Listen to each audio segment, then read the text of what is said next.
एक पाकिस्तानी कमांडो की सरगुज़श्त, पाक फौज का जवान, मौत की आंखों में आंखें डालने वाले एक जंगजू की आप बीती, भारतीय एजेंसियों को नाकों चने चबाने वाला गोरीला, एक ऐसा बाजीगर जिसे खौफ छूकर भी न गुजरा। रियाज आकिब कुहलर के कलम से निकली एक लाजवाल कहानी।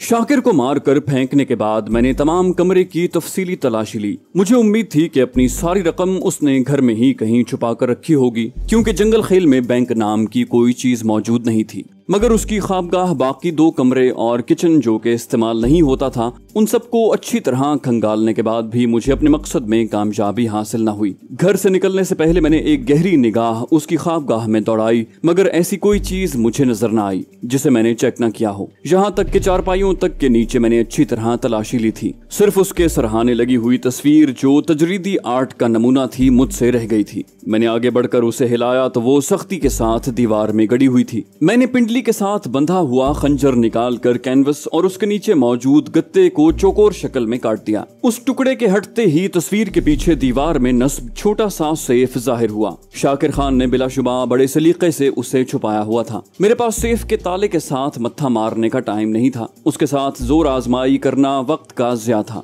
मैंने क्लैशनकोफ को सिंगल राउंड फायर पर सेट करते हुए उसकी बैरल को ताले के सुराख से लगाया और मुसलसल 2 मरतबा ट्रिगर दबा दिया। जोरदार धमाके के साथ सेफ का ताला टूट गया। मैंने जल्दी से दरवाजा खोला तो वो छोटा सा सेफ रकम से भरा हुआ था। उसके एक खाने में सोने की चंद ईंटें और कोई दस्तावेजात पड़ी थी। दस्तावेजात को छेड़े बगैर मैंने जल्दी जल्दी रकम और सोने की ईंटों को समेटा और उन्हें एक कपड़े में गठरी की तरह बांध कर वहां से चल पड़ा। गो यहाँ पर फायर रोजमर्रा का मामूल थे, लेकिन फिर भी एहतियात लाजमी थी। कोई भी पड़ोसी इस फायर की हकीकत जानने के लिए शाकिर खान के घर झांक कर देख सकता था और उसकी वजह से खामखा मुझे एक और जान लेनी पड़ती। डाबेर वालों से अपना आप छुपाने के लिए मुझे बड़ी तगोदौ करनी पड़ रही थी, क्योंकि हमारी शनाख्त जाहिर हो जाने की सूरत में एक लंबी दुश्मनी का सिलसिला शुरू हो जाना था और पूरे गांव या कम से कम डाबेर के मखसूस ग्रुप से लड़ाई मोल लेना हम 2 बंदों के लिए नामुमकिन हो जाता। यूं भी हथियार का जमाना था और ट्रिगर दबाकर एक बच्चा भी 6 फुट के जवान को जिंदगी की कैद से निजात दिला सकता था। शाकिर खान के घर से निकलकर मैं उसी मकान की जानिब रवाना हो गया जहां अमजद और सादिया छुपे हुए थे।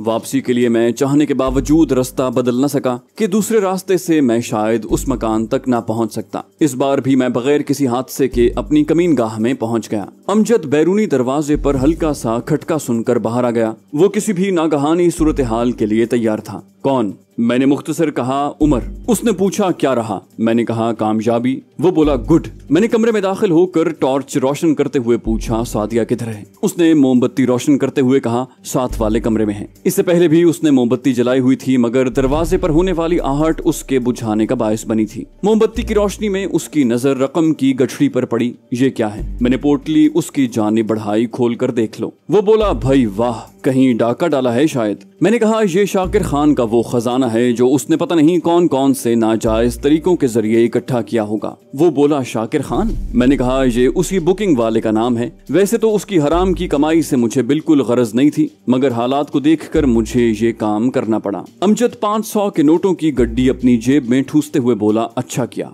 नोटों की गड्डी जो यकीनन 50,000 के बकद रकम होगी, उससे ज्यादा रकम अभी तक गठरी में पड़ी हुई थी। मैंने 100 के नोटों की गड्डी उसकी तरफ बढ़ाई, ये भी रखो, और बकाया रकम समेट कर अपनी जेबों में भर ली। सोने की ईंटें हमने कपड़े में लिपटी रहने दी। अमजद बोला यार जेबें कुछ वजनी नहीं हो गईं। मैंने कहा इसका इंतजाम कल कर लेंगे। एक दुकान में मुझे कमर से बांधने वाले बेल्ट नजर आए थे। बड़ी रकम को आसानी से अपने साथ घुमाने का इससे अच्छा बंदोबस्त और कोई नहीं हो सकता। उसने पूछा अब क्या इरादा है? मैं बिस्तर पर लेटते हुए बोला मोमबत्ती बुझाओ, थोड़ा आराम करते हैं। मुझे उम्मीद है कि ये मकान फिलहाल महफूज रहेगा। अमजद ने फूंक मार कर मोमबत्ती बुझा दी। सही कहा, और हम दोनों सोने के लिए लेट गए। मेरी आंख अमजद की आवाज से खुली। वो कह रहा था मलिक साहब उठ जाओ, काफी देर हो गई है। मैं आंखें मलता हुआ उठ बैठा। कमरे में फैली रोशनी से अंदाजा हुआ कि सूरज काफी ऊपर आ गया था। वो बोला 7 बाथरूम है, उसमें पानी का भरा हुआ ड्रम रखा हुआ है, नहा लो। मैं कमरे के साथ बने हुए बाथरूम में घुस गया। नहा कर बाहर निकला तो कमरे में सादिया का इजाफा हो चुका था। वो छाबे में गरम गरम पराठे और केतली कहवे की भर कर लाई थी। मैंने पूछा, ये बंदोबस्त कहाँ से किया है? वो बोली, किचन में जरूरत की हर चीज मौजूद है।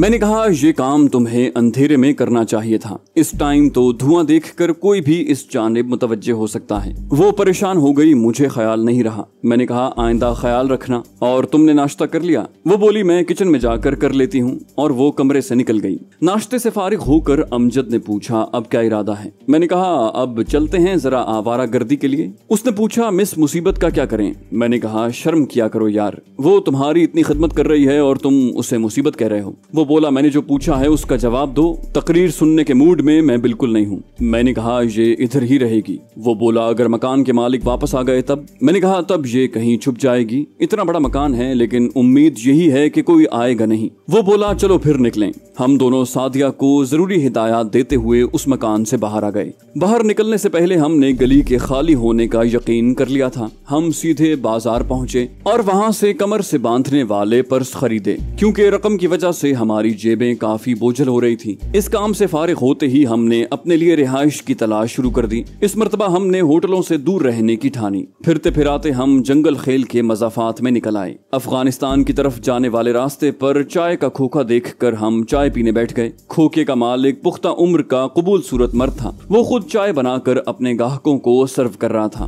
पहले बैठे हुए दो ग्राहकों को कहवा पीते देखकर मैंने उससे पूछा, भाई साहब, दूध वाली चाय मिल जाएगी? वो बोला, चाय क्या, दूध पत्ती मिलेगी साहब। मैंने कहा, अच्छा 2 कप ले आओ। चाय तैयार होने तक पहले वाले ग्राहक रुखसत हो गए थे। चाय पीते हुए मैंने अमजद से पूछा, माजे क्या ख्याल है, इसी से रिहाइश के मुतालिक बात न कर लें? वो बोला, बिस्मिल्लाह करो, नेकी और पूछ। चाय पीकर मैंने उससे कहा, भाई जी, हम मुसाफिर हैं। आपकी नजर में कोई ऐसा शख्स हो जो अपना घर किराए पर देना चाहता हो? वो बोला, साहब जी, जंगल खेल में तो कई होटल वाले यही कारोबार करते हैं। होटल के अंदर कमरों के अलावा उनके पास किराए के क्वार्टर और बड़े मकान भी दस्तयाब हैं। मैंने कहा, नहीं, वो किराया ज्यादा लेते हैं और हमने काफी अरसा यहाँ पर गुजारना है। हमें तो कोई ऐसी जगह चाहिए जहाँ किराया भी कम हो और घर की बनी हुई रोटी भी मिल सके। अलबत्ता खाने की हम अलहदा से कीमत अदा कर देंगे। वो चंद लम्हे सोचने के बाद बोला, साहब जी, मेरी नजर में तो कोई ऐसा शख्स या घर नहीं है। मैंने कहा, अपने बारे में क्या ख्याल है? वो अजीब अंदाज में हंसा, साहब जी, मेरे पास छोटा सा घर तो मौजूद है, खाना पकाने वाला कोई नहीं है।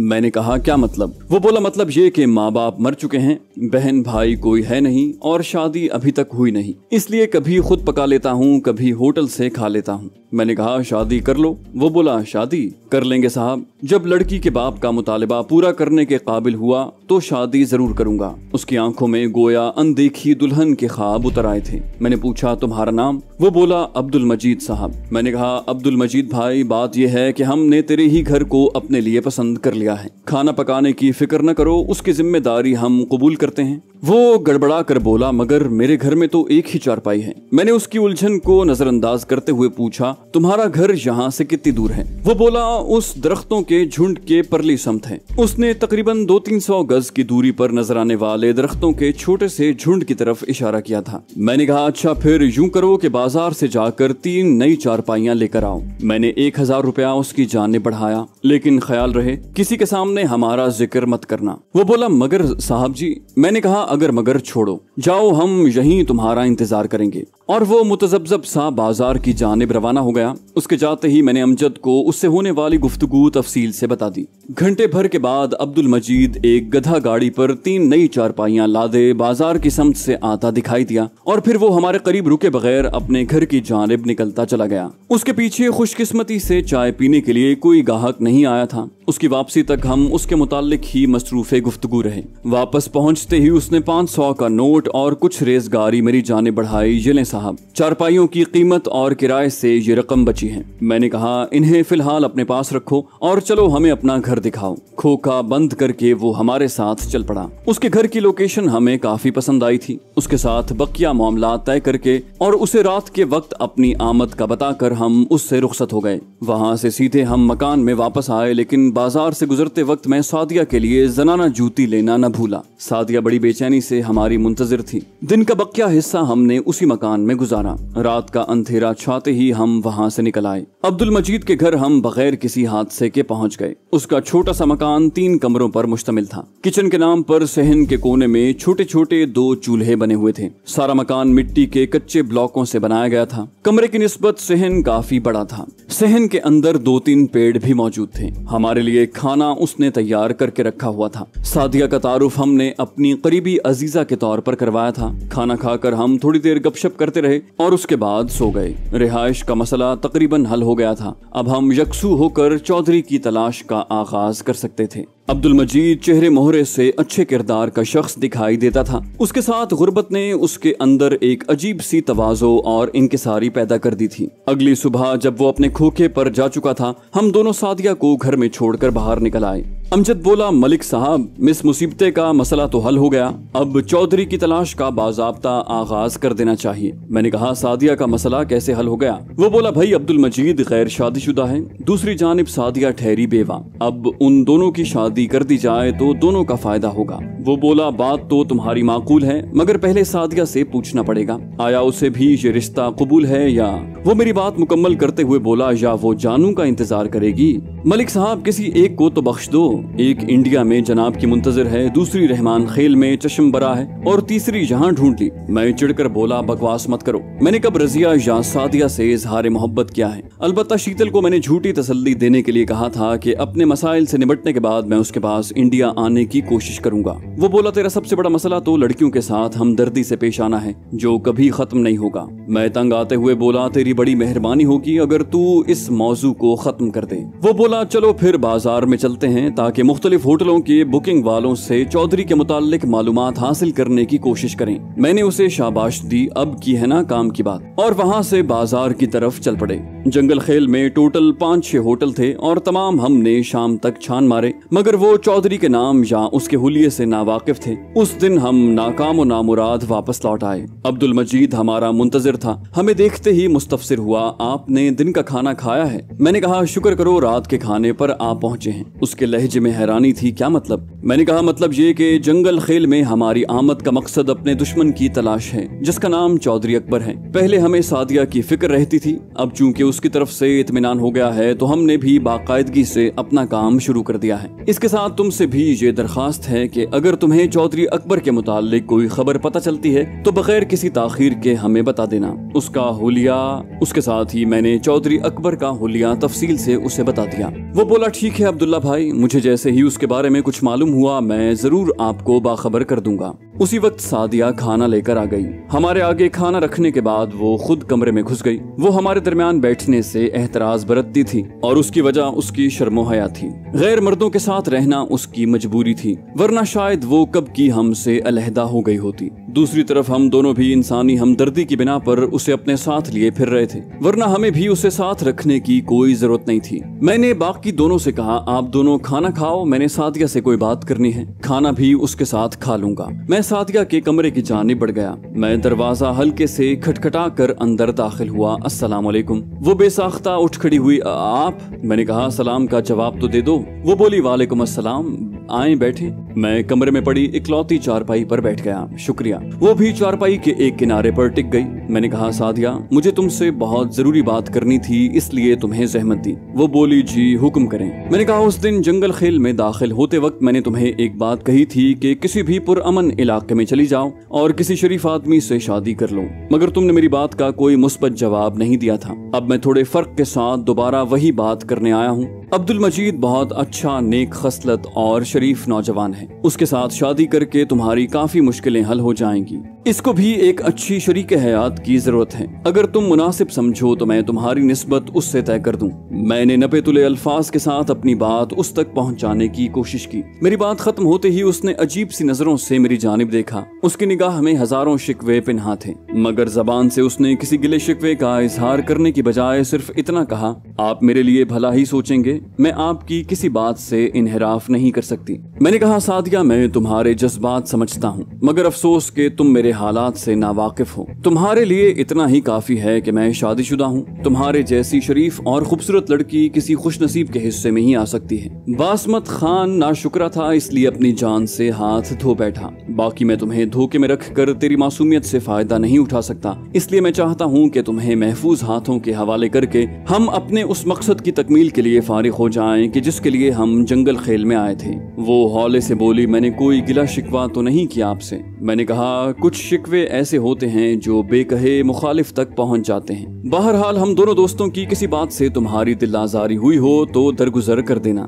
और ये कुछ रकम रख लो। मैंने 500 वाले नोटों की एक गड्डी उसकी समत बढ़ाई। ये तुम्हें और तुम्हारे होने वाले शौहर को नई जिंदगी की शुरुआत में मदद फराहम करेगी। इसके अलावा भी अगर कोई चीज चाहिए हो तो बेतकल्लुफ बता देना। वो गड़बड़ा सी गई, इतनी ज्यादा रकम?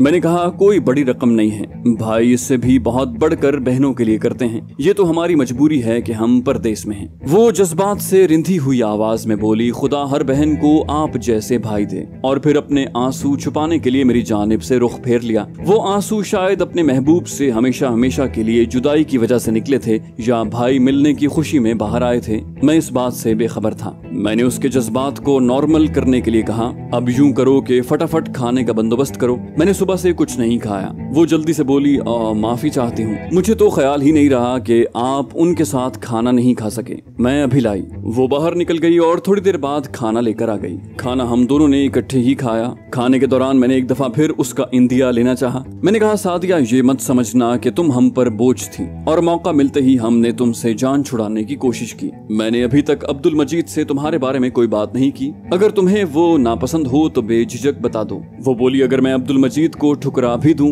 तो कौन सा मुझे किसी ने मिल जाना है। अगर आप नहीं तो फिर कोई भी शरीफ आदमी सही जो इस पहाड़ सी जिंदगी को गुजारने में मदद दे। मैं तारीफी लहजे में बोला, गुड, इसको कहते हैं समझदारी। खाना खाकर मैंने उससे इजाजत ली और बाहर आ गया। अमजद और अब्दुल मजीद गप्पे हाँकने में मसरूफ थे। अब्दुल मजीद की उर्दू सुनने के लायक थी। मुझे देखते ही अमजद चहका, क्या रहा? मैंने कहा, वो तैयार है, अब जनाब की मर्जी मालूम करनी है। मेरा इशारा अब्दुल मजीद की जानिब था। वो बोला, इसे भी आप ही समझाएं, मेरी तो आधी बातें इसके सर के ऊपर से गुजर जाती हैं। अमजद को ठीक है कहकर मैं अब्दुल मजीद की तरफ मुतवज्जे हो गया।